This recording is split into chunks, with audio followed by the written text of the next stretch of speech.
खरीप हंगामातील ज्वारी पिकापेक्षा उन्हाळ्यात येत असलेल्या ज्वारी पिकाला शेतकऱ्यांनी जास्त पसंती दिलेली आहे।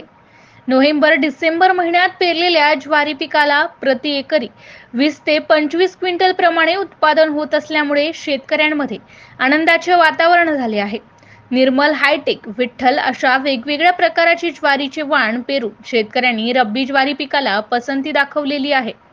रब्बी ज्वारी पीक पेरले तेव्हापासून 100 दिवसात पीक पूर्ण घरात येत आहे। ज्वारी पिकाला कमी खर्च व उत्पन्न भरघोस येत असल्यामुळे व खुल्या धान्य बाजारात मार्केटमध्ये ज्वारीचा भाव प्रति क्विंटल 2000 ते 2500 मिळत असल्याने बळीराजाला मोठा आर्थिक फायदा होत आहे। मशागत कमी व मनालायक उत्पन्न यामुळे शेतकऱ्यांमध्ये ज्वारी पिकाची चर्चा खेड्यापाड्यात चांगलीच रंगलेली दिसत आहे। MCN न्यूज मराठी करिता चंदू पाटील, शेगाव ग्रामीण। माझं नाव संजय दादाराव पोकमारे, मी झाळेगाव येथील रहिवासी आहे।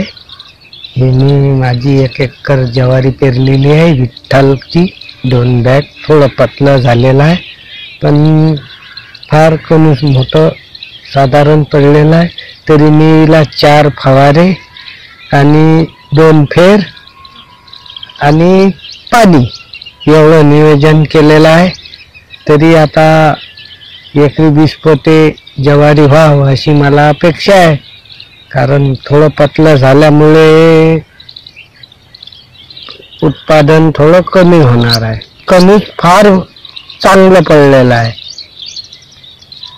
बस। मी गजानन बाबुळकर, झाळेगाव, राहणार शेगाव, तालुका शेगाव, जिल्हा बुलढाणा। मी हे 2 एकर शेत केलं दिगंबर पाटलाचं ठोक्यानं। याच्यात मी निर्मल जातीची ज्वारी पेरली, याला 2 खतं दिले, 4 फवारे दिले।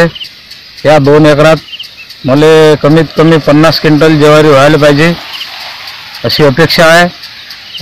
आता याला पाण्याची काही गरज नाही, फवाऱ्याची गरज नाही, खताची गरज नाही।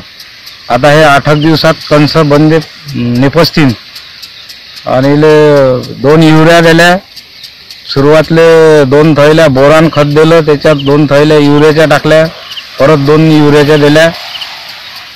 लगे फवारे मारले 4। त्या फवाऱ्यात मारलं गॅस पॉयझन। सुरुवातले 2 फवारे गॅस पॉयझनचे काढले, त्याच्यात 2 टॉनिका मारल्या। एक जुगाळ नावाची औषधी आहे ते मारली। चांगल्यापैकी ज्वारीचं हे आहे, क्वालिटी आहे। आता पुढे 50 पोत्याची अपेक्षा आहे 2 एकरात, एकरी 25 क्विंटल। आमच्या गावात एकरी 30-35 लोक लागल्या ज्वारीचा रिझल्ट। हे वावर थोडं हलकं असल्यामुळे 50 पोते होईल असं वाटते मला।